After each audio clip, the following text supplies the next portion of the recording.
प्रभु राम देव भगवान अल्लाह खुदा ईश आदि नाम एक ही शक्ति के हैं। वो कैसा है, कहां है, कैसे मिलता है, किसने देखा है?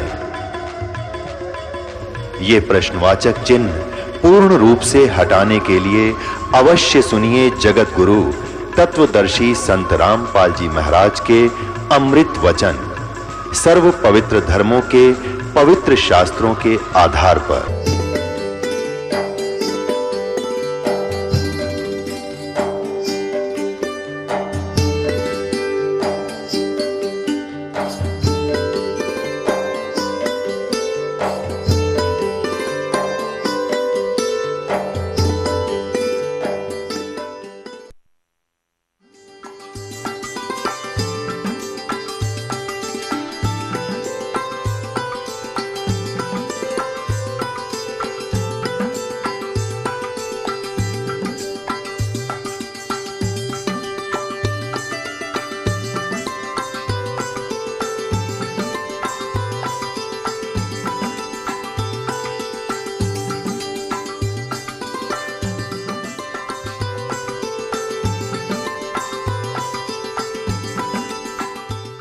सतगुरुदेव की जय। बंदी छोड़ कबीर परमेश्वर जी की जय।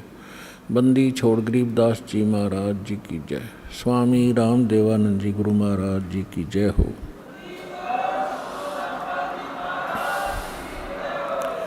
गरीब नमो नमो सतपुरुष को नमस्कार गुरु के नहीं।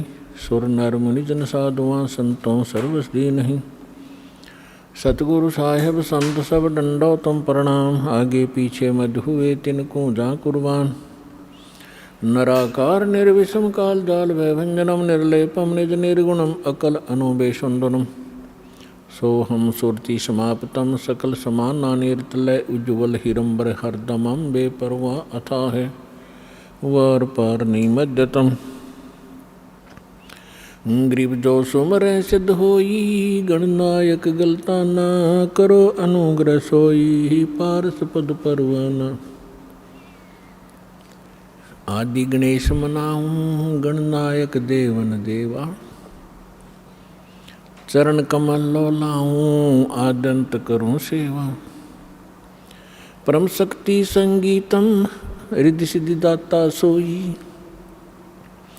अवगत गुण अतीतम सत्य पुरुष निर्वोही। जगदम्बा जगदीशम मंगल रूप मुरारी। तन मन अर्पों शीशम भक्ति मुक्ति भंडारी। सुर नर मुनि जन ध्यावे ब्रह्मा विष्णु महेशा। शेष सहस मुख गावे पूजय आदि गणेशा। इंद्र कुबेर सरीखा वरुण धर्म राय ध्यावे। समर्थ जीवन जी का मन इच्छा फल पावे। 33 कोटि अधारा ध्यावे 88। उतरे बहुत जल पारा कट है यम की फांसी। 33 कोटि अधारा ध्यावे 88। उतरे बहुत जल पारा कट है यम की फांसी। गरीब कर जोरूं विनती करूं दोरूं चरण पर शीस। गुरु जी राम देवानंद जी महाराज ने दियो नाम बख्शीस। कोटि कोटि सिजदा करूं कोटि कोटि प्रणाम। चरण कमल में राखियो में बंदी जाम गुलाम। कुत्ता हूँ गुरुदेव का रामपाल दास का नाम। गले प्रेम की जेवड़ी ही जाखें चोभा जाऊँ मैं। तो करो तो बावड़ू दूर दूर करो तो जाऊं। जो राखो तो ही रहूं। जो देव सुख सतगुरु पूर्ण ब्रह्म है। सतगुरु आप अलेख सतगुरु रमता राम है याम मीन न मेखो। गुरु बिन माला फेरते, गुरु बिन देते दान। गुरु बिन दोनों निष्फल हैं, चाहे पूछो वेद पुराण। जय इब कै सतगुरु मिले, सब दुख आँखों रोए।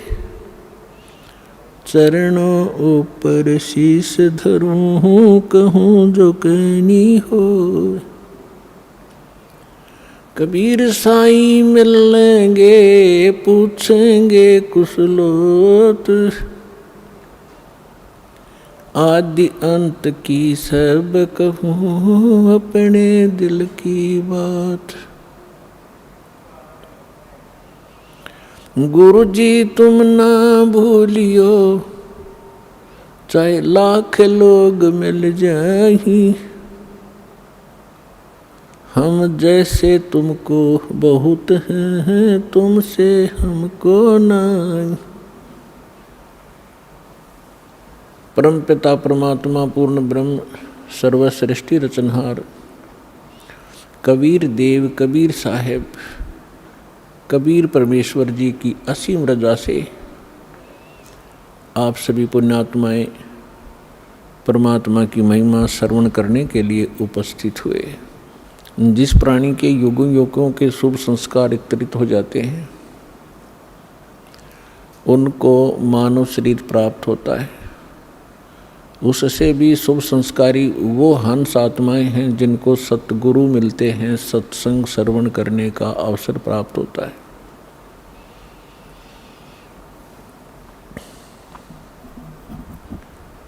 पुण्यात्माओं, आज तक हमें परमात्मा की ABC का भी ज्ञान नहीं था।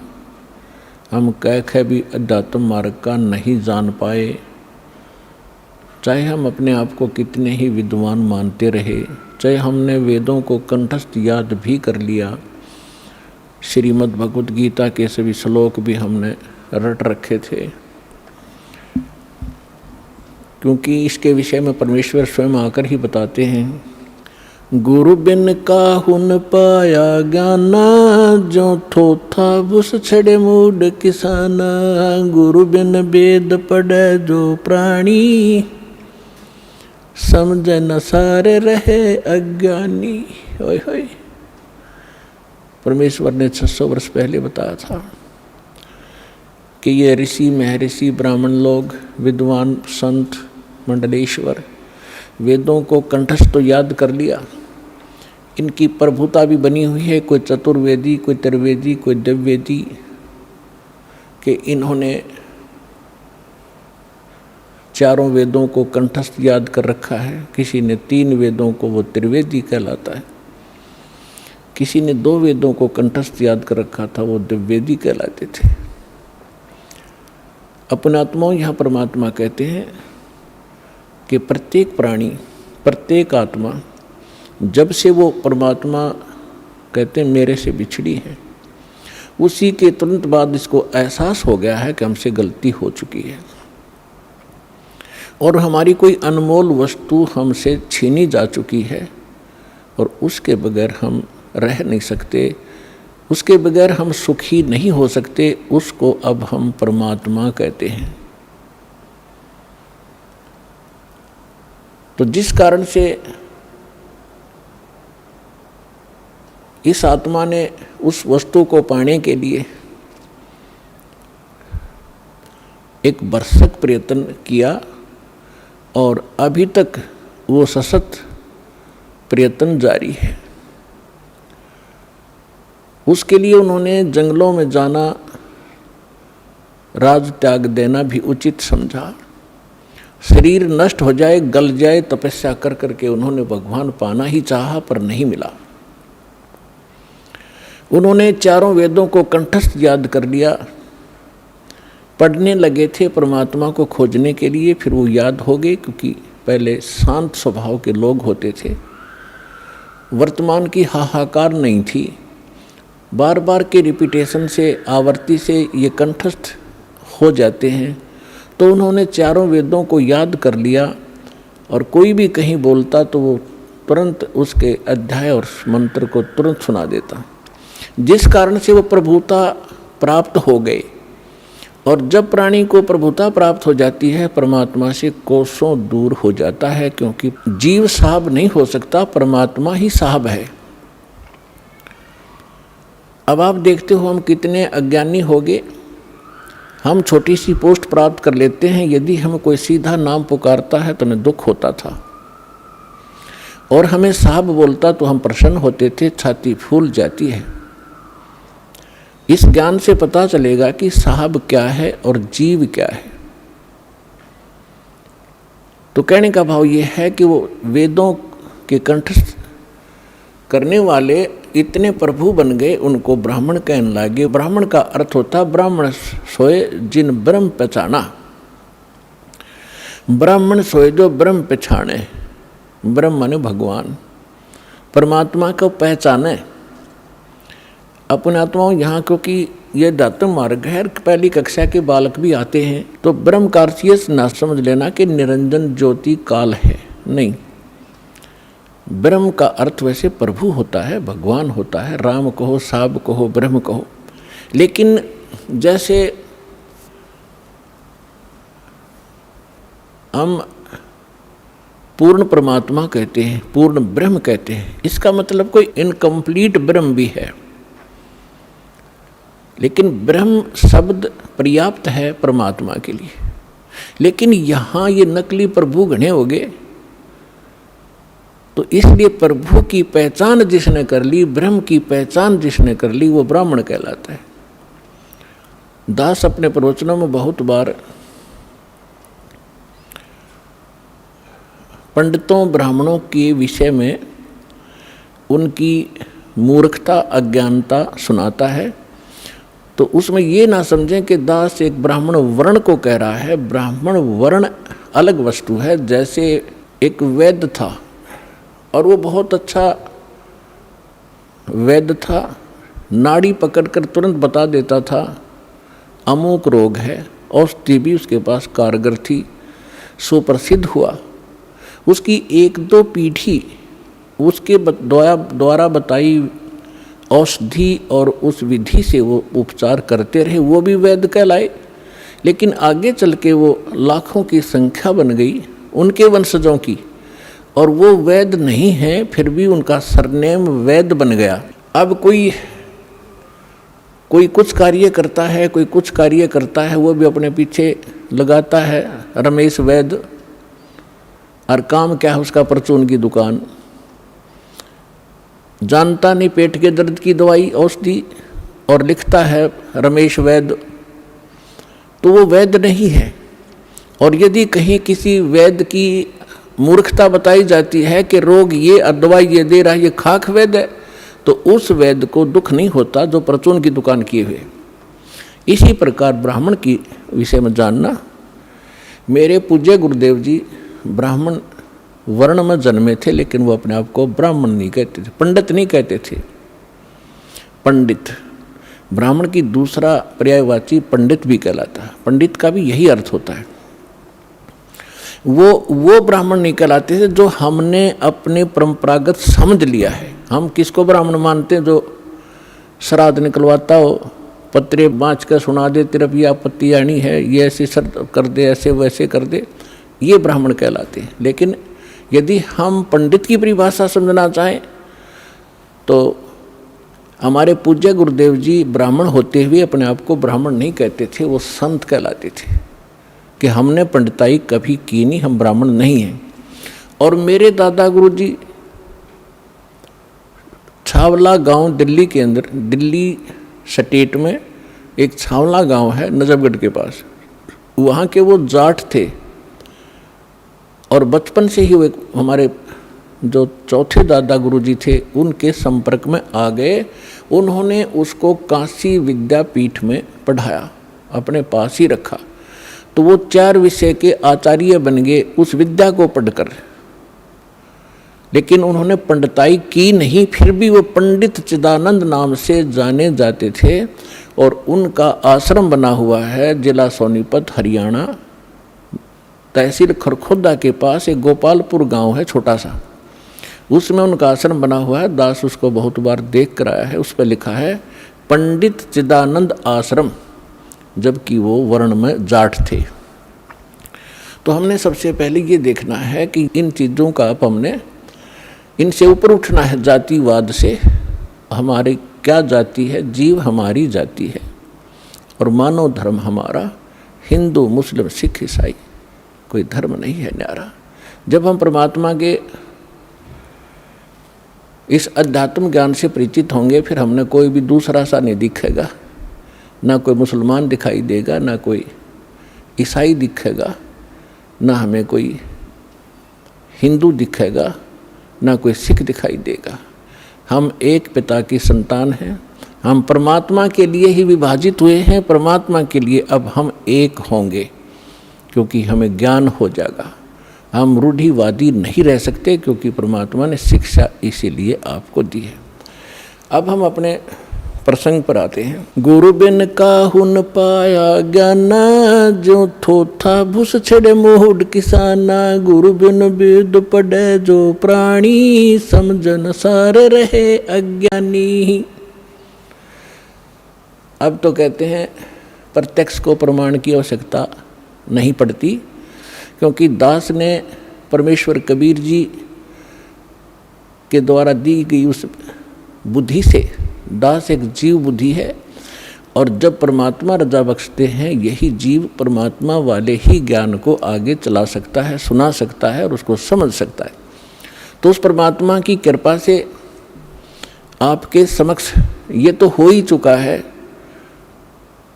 कि यथार्थ ज्ञान क्या है, अध्यात्म मार्ग कैसा है, और ये भी आप खूब समझते हैं कि आज तक हमारे सदग्रंथों को हमारे ही ऋषि महर्षि गुरु ब्राह्मण आचार्य शंकराचार्य इस सिलेबस से परिचित नहीं थे, तो खाक टीचर थे वो। जीवन अपना नाश किया, हमारे पूर्वजों का भट्ठा बैठा दिया, भूत बनवा दिए, फिर उनके श्राद्ध निकलवाने शुरू कर दिए। तो इस तरह की भ्रमणा अज्ञानता से फैलती है। तो आज तक हमारे जितने भी ऋषि महर्षि हुए हैं, इवन ब्रह्मा विष्णु महेश, इनको कोई अध्यात्म ज्ञान नहीं था। पुण्यात्माओं, परमात्मा ने 600 वर्ष पहले कहा था ये ज्ञान, लेकिन उस समय हम शिक्षित नहीं थे।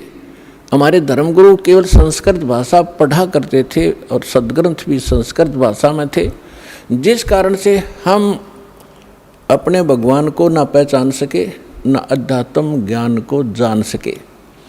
और इन अज्ञानी ऋषि महर्षि आचार्यों शंकराचार्यों ने परमात्मा का विरोध करके जनता को भ्रमित किया कि अशिक्षित जुलाहा धानक, ये नीच जाति का, ये क्या जाने सदग्रंथों के विषय में, क्योंकि ये संस्कृत नहीं जानता।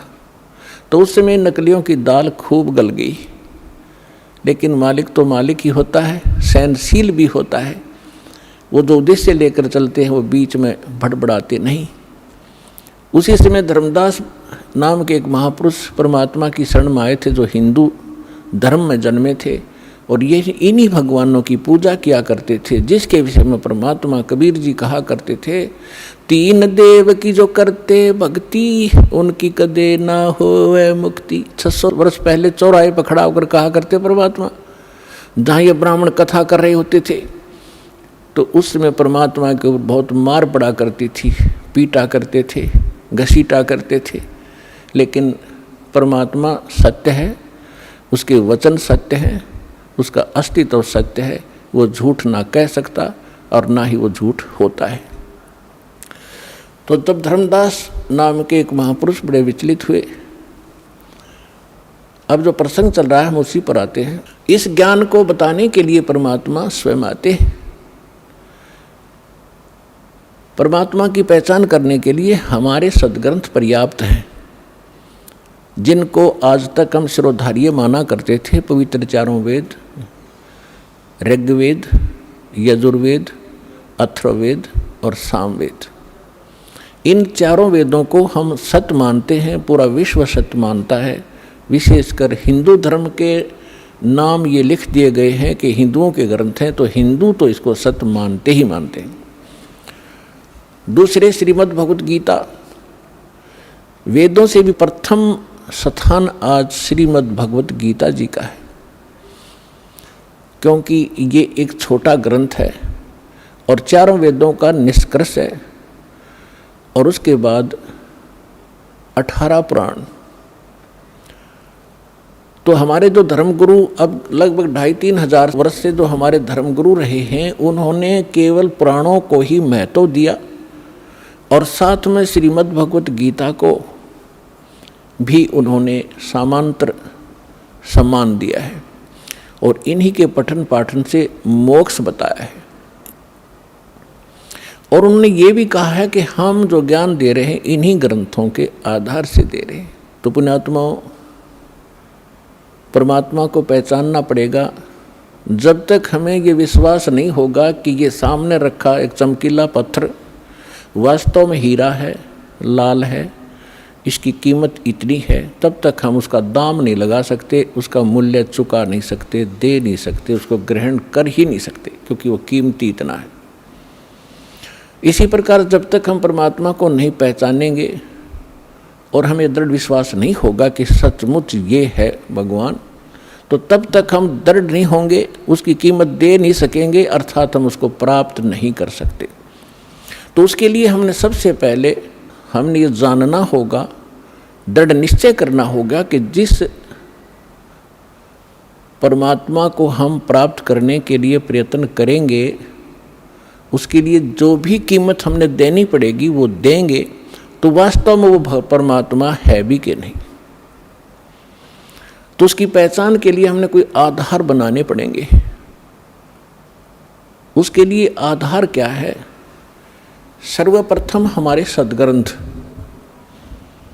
वैसे तो सर्वप्रथम हम मानते हैं प्रत्यक्ष दृष्टा को, लेकिन फिर भी हम अपने उस थ्योरी को हम नकारा नहीं कर सकते, जिसको आज तक श्रोधार्य मानते रहे और सत्य मानते रहे। तो हम पहले थ्योरी फिर प्रैक्टिकल दोनों से हम सिद्ध कर लेंगे कि सचमुच कौन है परमात्मा। तो इसके लिए हमने सबसे पहले अपने सद्ग्रंथों की थ्योरी को देखेंगे कि उनमें क्या लिखा है, और फिर प्रैक्टिकल। जब दोनों एक जैसा रिजल्ट देंगे तो ही इज गॉड, वो परमात्मा है। तो पुण्यात्माओं, श्रीमद् भगवत गीता अध्याय नंबर 4 के श्लोक नंबर 32 में 32 में कहा है कि अर्जुन, मैंने अभी आपको अध्याय नंबर 4 के श्लोक नंबर 25 से लेकर 30 तक जिन साधकों और साधनाओं की जानकारी दी है, और वो साधक चाहे कोई देवी देवताओं को पूजता है, उसी को सत्य मानता है, पापनाशक जानता है, कोई स्वाध्याय करता है, कोई तीक्ष्ण अहिंसावादी व्रत ही करके मुंह पर पट्टी बांध गए नंगे पैरों घूम कर अपनी साधना को सही मान रहा है। चौथे अध्याय के 32वें श्लोक में कहा है कि इन यज्ञों माने धार्मिक अनुष्ठानों की जानकारी ब्रह्मणे मुखे सच्चिदानंद घन ब्रह्म ने अपने मुख कमल से बोली है। पुण्यात्माओं, दास ने एक शब्द बोला था, गुरु बिन काहुन पाया ज्ञान, जो थो था भुस छिड़े मूड किसाना, गुरु बिन वेद पढ़े जो प्राणी, समझन सार रहे अज्ञानी। श्रीमद् भगवत गीता चारों वेदों का निष्कर्ष है। चौथे अध्याय के 32वें श्लोक में यहाँ एक ब्रह्मणे मुखे शब्द है। इस ब्रह्मणे मुखे शब्द का हमारे अनुवादकर्ताओं ने इस दास से पहले जो अनुवाद दास ने किया है, गहरी नज़र गीता में एक पुस्तक बनाई है, यानी उसका अनुवाद समझो श्रीमद् भगवत गीता का अनुवाद है। उसका नाम लिखा है गहरी नज़र गीता में। इससे पहले जितने महापुरुषों के आप अनुवाद उठाकर देखोगे, उसमें क्या लिख रखा है? वेद की वाणी में ब्रह्मणे मुखे का अर्थ किया है वेद की वाणी। और इन्हीं अनुवादकर्ताओं ने 17वें अध्याय के 23वें श्लोक में इसी ब्रह्मणे का अर्थ किया है सच्चिदानंद घन ब्रह्म। वो यथार्थ अनुवाद है, वो सही अर्थ है। यहाँ ये विचलित हो गए, तो ये विद्वान नहीं थे, इसलिए इन्होंने अनुवादों का अड़ंगा कर दिया। अपनी ओछी सोच से अर्थ भी अनर्थ कर दिए। ब्रह्म का अर्थ भगवान होता है, तो ब्रह्म का अर्थ कोई वेद करता है तो महामूर्ख है। वेद एक सिद्धांत है, संविधान है, भगवान की जानकारी देता है, उसके नियम बताता है, और ब्रह्म भगवान है। जैसे एक राजा है, राजा का संविधान है, वो उसके नियमों का, उसके अंदर उसके सारे नियम लिखे हुए हैं, कैसे एक प्रजा को रहना चाहिए, क्या अपराध है, कैसा ना करना चाहिए। और कहीं पर कोई राजा का अर्थ और संविधान लिख दे तो वो अर्थ ठीक नहीं कर रहा, अनर्थ कर रहा है। इसी प्रकार यहाँ ब्रह्म ने माने सच्चिदानंद घन ब्रह्म, और मुखे अपने मुख कमल से बोली गई वाणी में विस्तार से कहे हैं। सच्चिदानंद घन ब्रह्म ने अपने मुख कमल से बोली उस अमृत वाणी में उन धार्मिक युगों की जानकारी, अनुष्ठानों की जानकारी विस्तार के साथ कही है, और उसको तत्व ज्ञान कहते हैं। और उसको जानने के बाद तो सभी कर्मों से मुक्त हो जाएगा। अब गीता ज्ञान दाता कौन है? ये ब्रह्म है। जैसे दास ने शब्द सबसे पहले ये बोला था कि ब्रह्म शब्द पर्याप्त है, लेकिन ब्रह्म का अर्थ भगवान कहो, साब कहो, राम कहो, तो ये सत्संग एक ऐसा जटिल समस्या बन गई, जो अध्यात्म मार्ग कि दास यदि किसी पॉइंट को कच्चा छोड़ के आगे चलेगा तो प्रथम बार सुन रहा भक्त कुछ नहीं समझ पाएगा। इसलिए एक ये सामूहिक लेक्चर दिया जाता है आध्यात्मिक टीचर होने के नाते, तो उसमें ये ध्यान रखा जाता है कि शायद प्रथम कक्षा के बच्चे भी आए जो पहली बार दीक्षा लेने आए, और किसी के वैसे कहने से वैसे भी श्रोता बन कराते हैं। तो ये इसलिए यहाँ थोड़ा सा डिफाइन करेंगे। जैसे साहब कहो, ब्रह्म कहो, राम कहो, गॉड कहो, अल्लाह कहो, खुदा कहो, ईश कहो, ब्रह्म कहो। अब जैसे एक तहसीलदार भी साहब है, प्रभु है, स्वामी है अपने विभाग का। ऐसे ही आगे चले, हम थोड़े शॉर्ट में बताऊंगा। जैसे डिप्टी कमिश्नर भी साहब है, मंत्री भी साहब है, मुख्यमंत्री भी साहब है। आप अंडरस्टूड, आपको खूब समझते हो आप कि ये साहब कितने सतर के हैं। और प्रधानमंत्री भी साहब कहलाते हैं, और राष्ट्रपति जी भी साहब ही कहलाते हैं।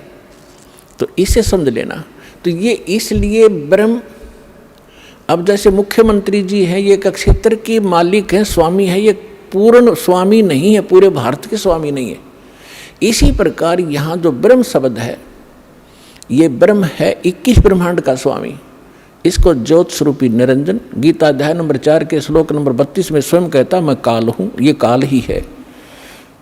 और काल भी स्वामी है।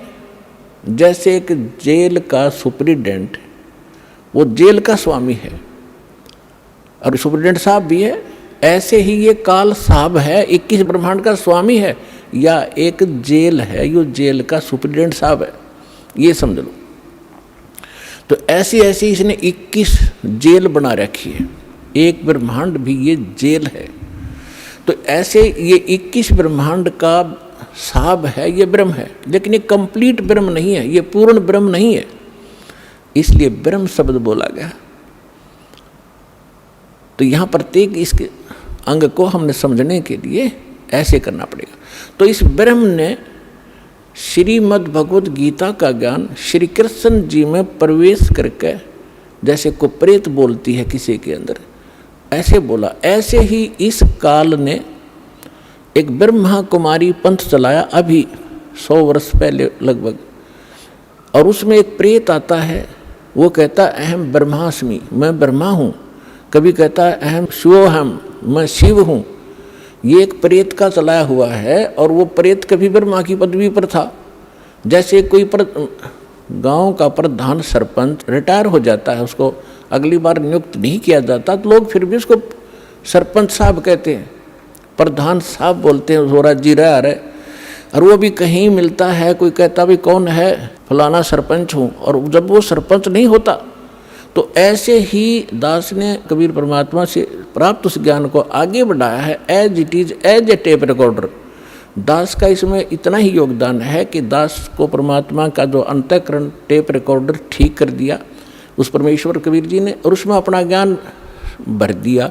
दास बोल के सुना रहा है रिकॉर्ड करके, इतना सा योगदान है। तो ऐसे दास बहुत बार बताता है आपको कि ये ब्रह्मा विष्णु महेश जो वर्तमान में यहाँ 3 लोक के एक एक विभाग के मिनिस्टर हैं, साहब हैं, इतने राम हैं, इतने भगवान हैं, ये इनकी भी मृत्यु होगी, और ये मृत्यु को प्राप्त होकर आम जीव की तरह 84 लाख योनियों में, प्रेत योनियों में भटक रहे होंगे, और अन्य पुण्य आत्माओं को फिर से काल अपनी दुर्गा पत्नी से जन्म दे करके उस पदवी पर बैठा देता है।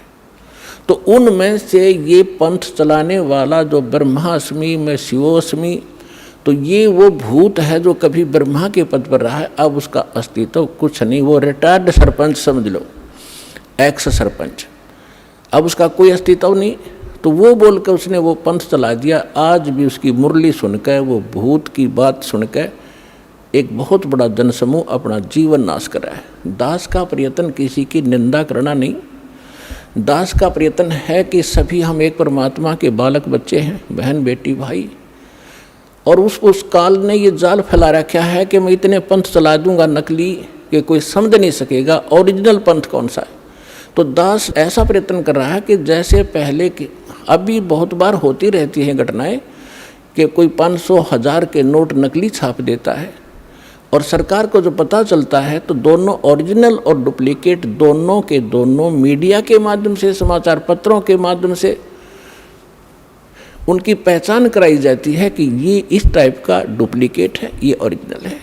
तो सरकार निंदा नहीं कर रही होती, एक महापरोपकार करती है। तो दास का यही प्रयत्न समझ लेना कि हमारे जो यथार्थ सदग्रंथ हैं वो तो हमारे ओरिजिनल नोट हैं, ओरिजिनल सदग्रंथ हैं, और उसके अतिरिक्त कोई अनुभव बता रहा है, कोई मार्ग चला रहा है, वो डुप्लीकेट है, वो हानि हो रही उनके जीवन की।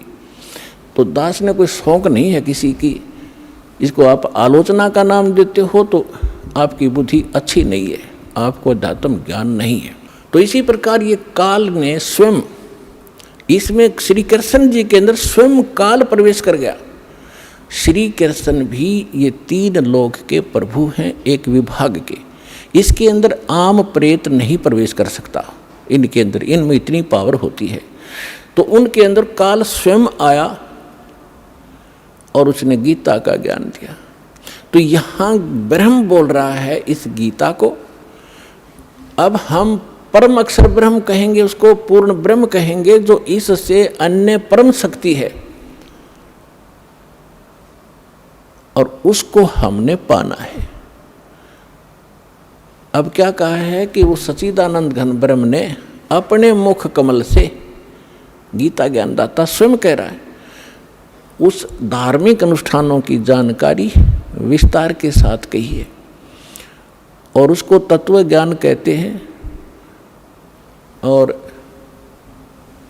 उस ज्ञान को प्राप्त करके प्राणी सभी कर्मों से मुक्त हो जाता है, उसका वो छुटकारा पा लेता है, उसका पुनर्जन्म नहीं होता। चौथे अध्याय के 34वें श्लोक में कहा कि अर्जुन,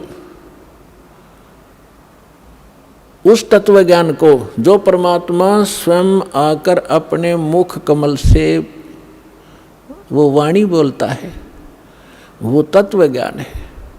उस तत्व ज्ञान को, उसको सूक्ष्म वेद भी कहा है।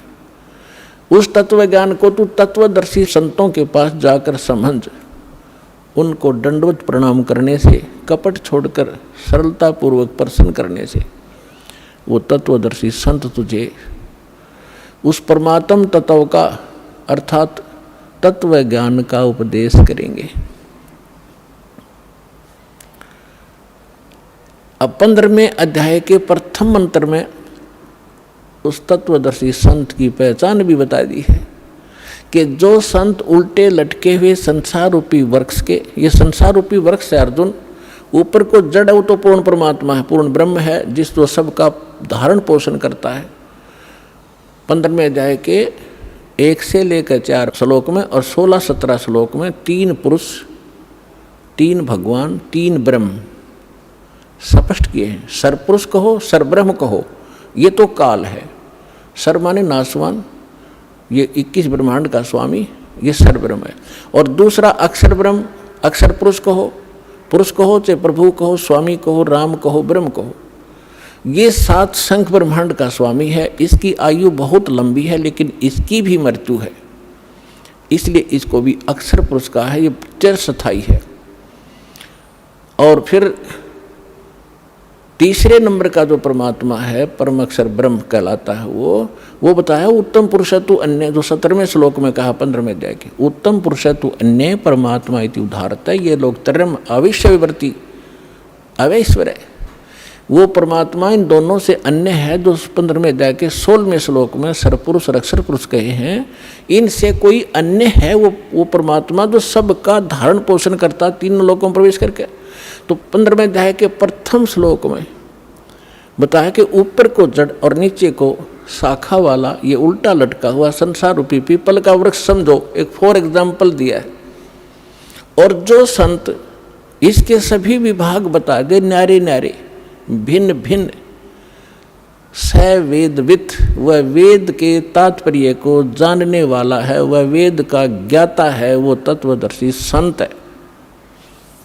तो पुण्यात्माओं, 600 वर्ष पहले परमात्मा स्वयं आए थे, जैसा उनका विधान है कि वो स्वयं आकर अपने मुख कमल से उस तत्व ज्ञान का प्रचार करते हैं, जो हमारे नकली धर्मगुरुओं ने, डुप्लीकेटों ने रिजेक्ट करके कूड़े की टोकरी में डाल रखा था, धानक जुलाहा कह के, उसकी वाणी झूठी कह के। आज दास को परमात्मा ने जोरी बनाया, उस लाल को परखा और उसको कूड़े की टोकरी से उठाकर आज सिद्ध कर दिया कि Kabir is God, Kabir is God, Kabir is complete God.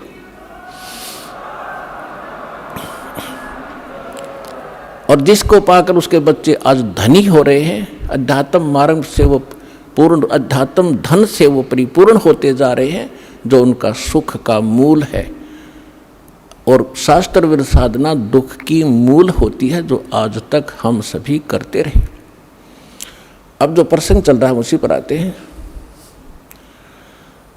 कि परमात्मा ने 600 वर्ष पहले आकर कहा था, अक्षर पुरुष एक पेड़ है, निरंजन वाकी डारे, तीनों देवा शाखा है, भाई पात रूप संसारे। अक्षर पुरुष एक पेड़ है, सरपुरुष वाकी डार, और तीनों देवा उसके आगे शाखा हैं, ये पात रूप संसार। अब आपको बहुत बार उल्टा लटका हुआ संसार रूपी वृक्ष का एक चित्र बनाया है, वो दिखाया है। तो परमात्मा ने मूल को छोड़ दिया, जो जमीन से बाहर दिखाई देता वो सारे पार्ट बता दिए। तना, उसको अक्षर पुरुष समझो, उससे तने से मोटी डाहर निकले उसको सरपुरुष, और सरपुरुष के आगे फिर वो 3 शाखाएं हों, रजगुण ब्रह्मा, सतगुण विष्णु, तमगुण शिव जी, ये शाखा समझो, इतना बता दिया। और 5 रूप संसार। फिर इस दास को भेजा ये बताने के लिए कि मूल कौन है। ये जड़ वही है जो सबका धारण पोषण करता है, सबका उत्पन्न करने वाला है, सबका संरक्षक है, जो सर्व सुखदायी है, जो परम अक्षर ब्रह्म, जो अविनाशी परमात्मा है, वो वही है। कौन? अब दास ने बताया कि इसमें परमात्मा को पहचानने में दोनों पहलू काम करेंगे। एक तो हमारी थ्योरी, हमारा जो सिलेबस पाठ्यक्रम, और साथ में प्रैक्टिकल। पाठ्यक्रम बता रहा है और फिर वो प्रैक्टिकल, जिन्होंने प्रैक्टिकल किया, उन महापुरुषों ने जिनको भगवान मिले, सचखंड लेकर गए, सतलोक ले गए, फिर वापस छोड़ा, उनमें से 6-7 शुभ नाम दास का याद है। आदरणीय धर्मदास साहिब जी, गांव बांधवगढ़, मध्य प्रदेश, वर्तमान में छत्तीसगढ़ होगा वो। और आदरणीय मलुकदास साहिब जी, आदरणीय नानक साहिब जी, जो सिख धर्म के प्रवर्तक माने जाते हैं। आदरणीय दादू साहिब जी, आदरणीय गरीबदास साहिब जी, गांव छुरानी, जिला झज्जर, हरियाणा वाले। आदरणीय गीसा दास साहिब जी, गांव खेखड़ा, जिला बागपुर, उत्तर प्रदेश वाले। आदरणीय स्वामी रामानंद जी, काशी वाले। तो इन महापुरुषों में से आदरणीय गरीबदास साहिब जी के विषय में दास बताना चाहेगा। उन्होंने कहा कि हम सुल्तानी नानक तारे दादू को उपदेश दिया, जात जुलाहा भेद न पाया वो काशी माहे कबीर हुआ। अनंत कोट ब्रह्मांड का एक रति नहीं भारे, सतगुरु पुरुष कबीर हैं ये कुल के सिरजनहारे। तो वो जड़ है उस संसार रूपी वृक्ष की, वो कबीर है। कबीर परमात्मा कौन? उसको परम अक्षर पर कहो, उसको सत्य पुरुष कहो, अमर पुरुष कहो, उसे परम पुरुष कहो, उसे परम अक्षर ब्रह्म कहो, उसे परम अक्षर पुरुष कहो। ये उनके उपमात्मक नाम है। वास्तविक नाम उस परमात्मा का कबीर देव है। उसको अल्लाहु अकबर कहो, कबीर देव, कबीर साहब, अल्लाहु अकबर, कबीर भगवान, अल्लाह माने भगवान, अकबर अकबरी, अकबीर कबीर, ये कबीर को ही अपभ्रंश करके अकबर बोलते हैं। जैसे हम कबीरू बोल देते हैं, कबीरा बोला करते थे। जैसे गरीबदास जी को गांव वाले गरीबू कहा करते थे। तो ऐसे हम अपभ्रंश करके अपने नाम रख लेते हैं। उनका वास्तविक नाम है कबीर देव, अल्लाहु अकबर, अल्लाह कबीर, गॉड कबीर। अब जो प्रसंग चल रहा था उसी पर आते हैं कि वो परमात्मा स्वयं यहाँ आते हैं। अब इसमें दोनों पहलू साथ चलेंगे कि जिनको भगवान मिले उन्होंने प्रैक्टिकल किया, और जो हमारे सदग्रंथ आज तक हमें ज्ञान दे रहे थे, हमारे धर्मगुरु समझ नहीं सके, वो हमारा दुर्भाग्य और उनका भी दुर्भाग्य कहेंगे, क्योंकि वो उनकी बुद्धि काल के वश थी। अब हम सतगुरु शरण में आ गए तो हमारे ऊपर काल की जकड़ नहीं रही, इसलिए आप इस ज्ञान को समझ रहे हो। जिस दिन आपका नाम खंड हो जाएगा, यहाँ से कनेक्शन कट गया, परमात्मा का पंजा आपसे उठ जाएगा, आपको यही शब्द कड़वे लगने लग जाएंगे। और ये हमारे यहाँ भक्त भी आपको बुरे बुरे दिखाई देंगे, क्योंकि काल प्रवेश कर जाएगा, आपकी बुद्धि को भ्रष्ट कर देता है। आज तक ब्रह्मा विष्णु महेश की गांठ बांध रखी, इसने चक्कर बांध रखा, समझने नहीं दिया। आपकी क्या औकात, आप इस मालिक की शरण से दूर होकर आप सुखी हो जाओगे। जून का महीना हो और एसी रूम से बाहर निकल कर कोई सुखी हो सकता है? चाहे शराब पी कर चाहे निकले जा बाहर, गली में पड़ा रहो। बेशक वो कहा रहो शराब के नशे में मैं बहुत सुखी हूँ, अब सुखी हूँ, खाक सुखी है, रेत में पड़ा, पसीने आए पड़े, झागा रहे मुख में। तो ऐसी दशा उन लोगों की जो भगवान से दूर हटकर इस काल के खेमे में खेल खेल रहे हैं। चाहे वो भक्ति कर रहे हैं, वो भक्ति भी नकली, या संसारिक सुख प्राप्त करने के लिए वो को प्रयास कर रहे हैं, क्योंकि इस काल की साधना से सुख हो ही नहीं सकता। सुख होगा तो इस परमात्मा की ही रजा से, इस साधना से होगा। आदरणीय गरीबदास साहिब जी ने प्रैक्टिकल बताया कि अजब नगर में ले गए हमको सतगुरु आने, अजब नगर में ले गए हमको परमेश्वर आने। आन माने आके, अजब नगर में, ऐसे अजब कमाल के लोक में लेके गए भगवान मुझे खुद आकर के। और जल के बिंब अगाध गति हम सूते चादर ताड़े।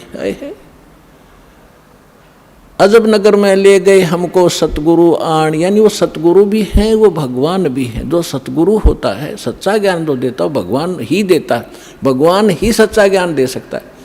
तो उनको सीधे भगवान मिले थे, सतगुरु कहो चाहे परमेश्वर कहो।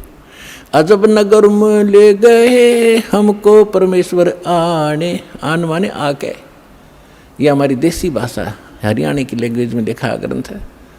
और जल के बिंब अगाध गति वहाँ सूते चादर तान, चादर तान के सोना, यानी कति निश्चिंत हो जाना, बेफिक्र होकर सोना। एक मुहारा है यहाँ देसी कि अच्छा चादर तान के सोए है, सारे काम कर लिए। तो इस तरह कहते हम तो निश्चिंत हो गए कि साधना हमारी सत भगवान मिल गए, आँखों सतलोक देख लिया, सत साधना करते रहेंगे, गलती हम करें नहीं, हम निश्चिंत हो गए। हमारे अंदर कोई अब शंका नहीं रही कौन भगवान है और क्या उसको प्राप्त करने का मेथड है, वो सब कंप्लीट प्राप्त हो गया, आंखों देखा। तो दास आपको इतना ही दृढ़ करना चाहता है। देखो, माता पिता अपनी बिटिया का विवाह करते हैं तो वो जाकर लड़के वाले का घर भी देखते हैं, उसकी प्रॉपर्टी से भी परिचित होते हैं, अन्य थर्ड पर्सन से भी पूछते हैं, फिर वो आकर घर बताते हैं कि हम जो लड़का देख कर आए हैं उसके ये बिजनेस है, उसके ये व्यापार है, इतनी उसको प्रॉपर्टी है। तो लड़की को कोई डाउट नहीं होता क्योंकि पिता बता रहा है। थर्ड पर्सन कहे तो शायद शंका हो जाए। तो इसी प्रकार उस परम पिता ने आके आपको ज्ञान दिया है कि जहाँ तुम जाओगे वहाँ क्या क्या सुख सुविधाएं हैं, तो आपको डाउट नहीं रहना चाहिए। और फिर साथ के साथ अपने गवाह भी तैयार कर रखे। अब लड़की न्यू कह मैं जाकर देख कर आऊँगी तो वह भी एक बात है, देखा पिताजी झूठ नहीं बोल रहे। तो इसी प्रकार आप जी ने एक नेक भक्त का भी आचरण एक दिखाना है कि जो दास बोल रहा है वो किसी डूम भाट के गीत नहीं है, गॉड गिवन स्पिरिचुअल नॉलेज है, एच इट इज, जो भगवान ने बताया। और जिन महापुरुषों को भगवान मिले उन जो का तो सेकंड किया, हमारे सदग्रंथ बता रहे। अब आपको श्रीमद् भगवद गीता से परिचित कराया, और विशेषकर हिंदू समाज तो जो भगवान की तरफ में पहले से ही लगे हैं तो उन्होंने तो गीता का पाठ रोज कर ही रखा तकरीबन। दास एक बार 2003 के अंदर उदयपुर के अंदर सत्संग कर रहे थे, थोड़ी सी संगत होती थी, और हमारे पास एक प्रोजेक्टर सिस्टम हमने किया था और टीवी पर दास दिखा रहा था, बता रहा था। एक बहन सुन रही थी, उसमें प्रोजेक्टर सिस्टम नहीं था, केवल टीवी ही पर हम दिखा रहे थे। टीवी पर थोड़ी बहुत दूर दिखा करते, थोड़े आदमी बैठा करते। उसके तुरंत बाद हमने प्रोजेक्टर ले लिया था भक्तों ने। तो सत्संग कर रहा था, उसमें बताया सारा कुछ, गीता को दिखाया। फिर मैं नीचे आकर एक चारपाई डली थी उस पर बैठ गया। 10-20 भगत, कुछ शंका समाधान वाले, कुछ दीक्षा के इच्छुक आकर बैठ गए। तो एक बहन कहने लगी, जी मैं तो व्रत करती हूँ, शुक्रवार का मैं छोड़ूंगी नहीं। मैंने कहा बहन आप गीता को मानते हो? कहा गीता डेली पढ़ती हूँ। मैंने कहा 6 अध्याय के 16वें श्लोक में गीता जी में लिखा है कि अर्जुन, ना तो ये साधना, ये योग अधिक खाने वाले की सफल हो सकती, और ना बिल्कुल न खाने वाले की, बिल्कुल ना खाना, व्रत रखना, और ना ज़्यादा जागने वाले की। लोग दिखावा नहीं होगा, मैं 4-2 बजे उठ लेता हूँ, प्रसाद ना करता हूँ और सोता ही नहीं रात ने, नहीं। नाम उठत ना हम बैठत, नाम सोवत जागवे, नाम खाते नाम पीते, नाम सेती लागवे। ठीक है, जो वृद्ध हैं जिनको काम नहीं, किसी टाइम उठो और बैठो करो सेवा साधना, लेकिन सारे दिन मेहनत करने वाला आदमी कैसे उठ लेगा? 2 बजे 10 बजे सोया हुआ या 11 बजे सोने पाओ आजकल। तो कहने का भाव ये है कि ना घना जागने वाले का और ना घना ज़्यादा सोने वाला भी मूर्ख है। संध्या पढ़कर सोया उठ 9 बजे, वो क्या भक्ति करेगा? तो कहते सब संयम रखो, सबके अंदर संयम, हर तरह का संयम रखकर साधना करने से होता है। तो मैंने इतना ही कहा था कि गीता अध्याय नंबर 6 के श्लोक 16 में नोबल जी बिल्कुल सही है, और मैं रोज़ पढ़ती थी। आज बुद्धि खुली है मेरी। माँ बेटी, आज तक तुम्हारी बुद्धि काल ने जकड़ रखी थी, रोज पढ़ा करते। मोती मुक्ता दर्शत नाही, ये जग है सब अंदरे, दिखत के तो नैन चश्म, इनका फेरा मोतिया बंदरे। ये बड़े विद्वान पढ़े थे, बड़े लय ला कर गीता का पाठ करा करते थे, बड़ी मधुर वाणी से श्लोकों का उच्चारण किया करते थे 1 घंटे तक। तो खाक था उनके पास, मोतिया बिन था, उसको पता नहीं इसमें बोल क्या रखा, तुम कर क्या रहे हो। तो आज दास तो बता रहा है कि बुद्धिमान भक्त हैं और इन्होंने गीता और इनको खूब पढ़ा हुआ है, और परमात्मा की शरण में आने से आपकी बुद्धि ओपन हो जाती है, काल का प्रेशर प्रभाव हट जाता है, आप खूब आसानी से सोच लेते हो और समझ सकते हो। तो गीता के अंदर जो दास ने प्रमाण दिए विशेषकर हिंदू समाज इनसे खूब परिचित है कि ऐसा ही लिखा है, लेकिन समझ नहीं सके थे। आप विद्यार्थी, अगर विद्यार्थी सिलेबस समझ ले तो फिर टीचर की क्या आवश्यकता है, फिर आप पे पढ़ जाते सारे। तो टीचर इसलिए बनाए जाते हैं कि सब अनुभव करते हैं, सिलेबस को पढ़ते हैं, फिर बच्चों को सुनाते, फिर प्रैक्टिकल करवाते हैं। थ्योरी से प्रैक्टिकल होता है, एज इट इज होगा, बिल्कुल सही होगा। अब आपको सुनाते वेदों से। वैसे वेद चारों वेदों का सारांश श्रीमद् भगवद गीता है, लेकिन इस मन के अंदर ज़्यादा ही अड़ंगा भर दिया इन अज्ञानियों ने, तो वेद भी पैरेलल साथ लेने पड़ेंगे हमें।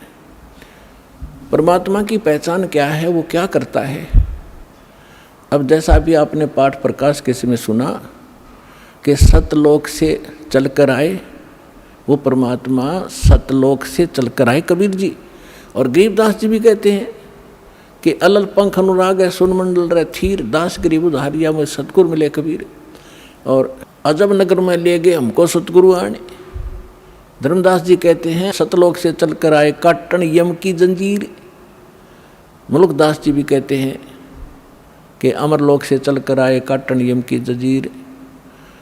तो इसी प्रकार सभी महापुरुषों ने जिनको परमात्मा मिले हैं, रामानंद जी ने कहा कि दो ठोर है एक तू, भया एक से दो। और गरीबदास हम कारणे तुम आए हो मगजो, वहाँ से चलकर आए हो। मगजो माने वो सफ़र तय करके आए हो, इतना लंबा हमारे लिए आए हो। अब वेद क्या बताते हैं। ऋग्वेद मंडल नंबर 9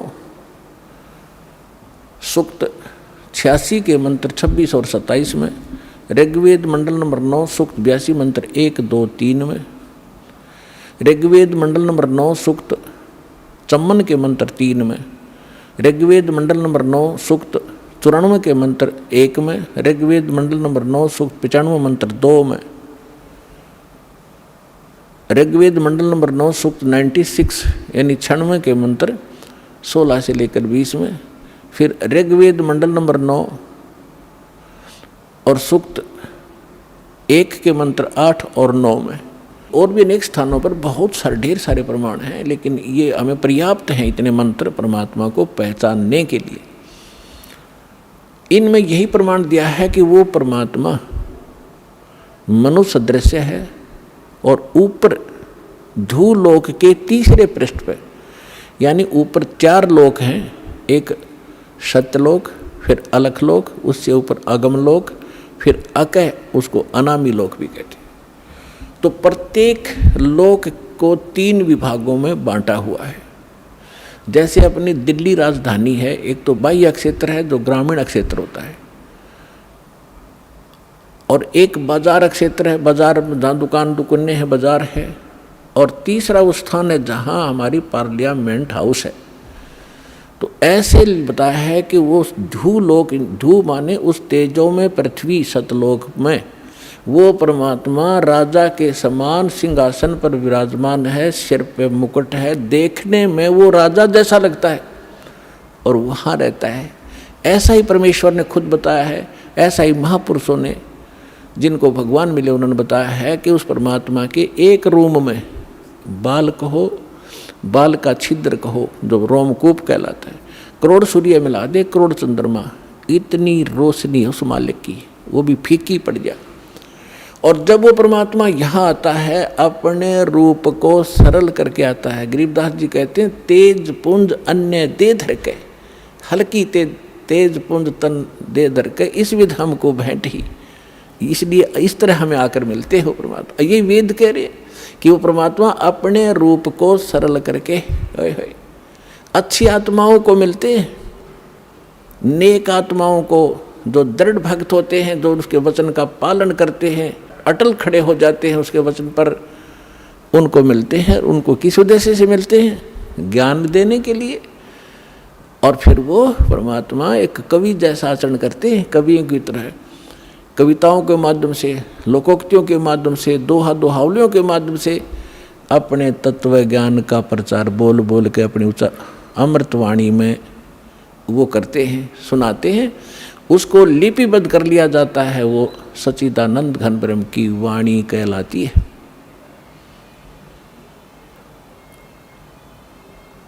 अब ये तो वेदों ने बताया, उसमें स्पष्ट बताया कि वो परमात्मा कबीर देव है, उसका नाम कबीर साहब है। कबीर देव माने परमेश्वर, भगवान, अल्लाह, खुदा, गॉड, साहब। अब यही परमात्मा उन अच्छी आत्माओं को मिलते हैं। एक समय एक धर्मदास नाम के बहुत बड़े धनी व्यक्ति हिंदू धर्म में जन्मे थे और बहुत ही परमात्मा की तरफ थी उनके अंदर। पुण्यात्माओं, पिछले संस्कार का जो प्राणी होता है वही भगवान के लिए तरफ रहे होते हैं।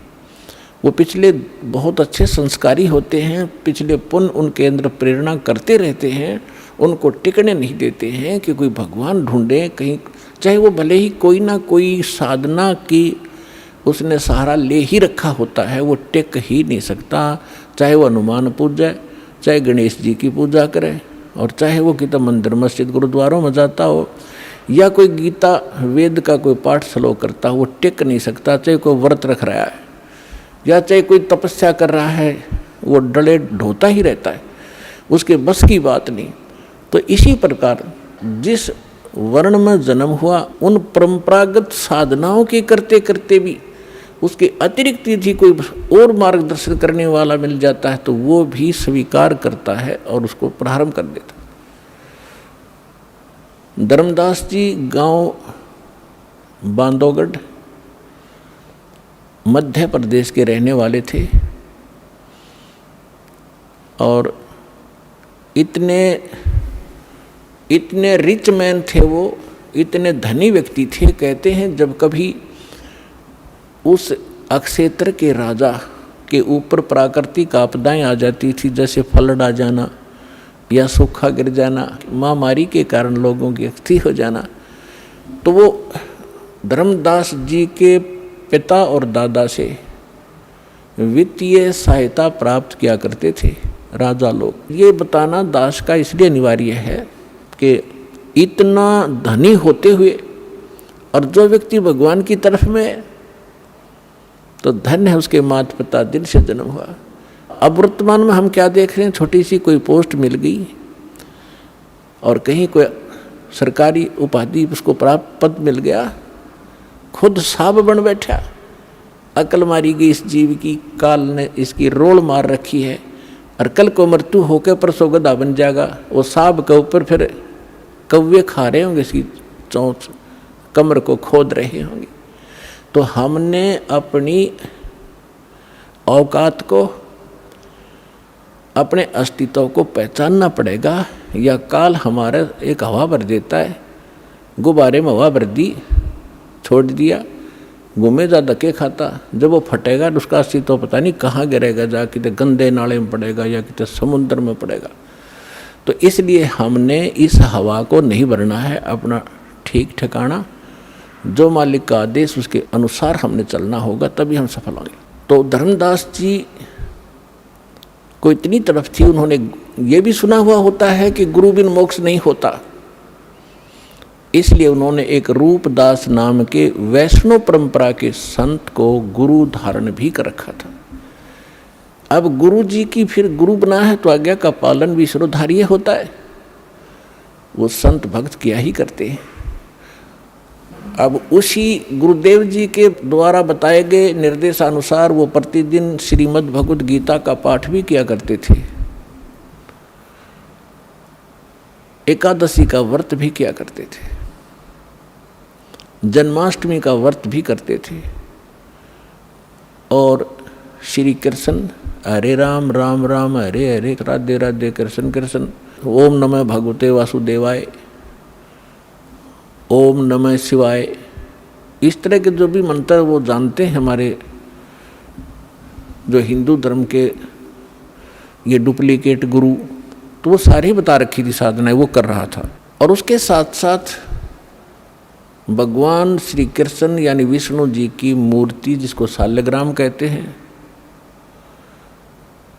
उसकी भी पूजा अर्चना प्रतिदिन करना, जिसको कर्मकांड कहा जाता, कर्मकांड का एक हिस्सा है, वो भी किया करते थे।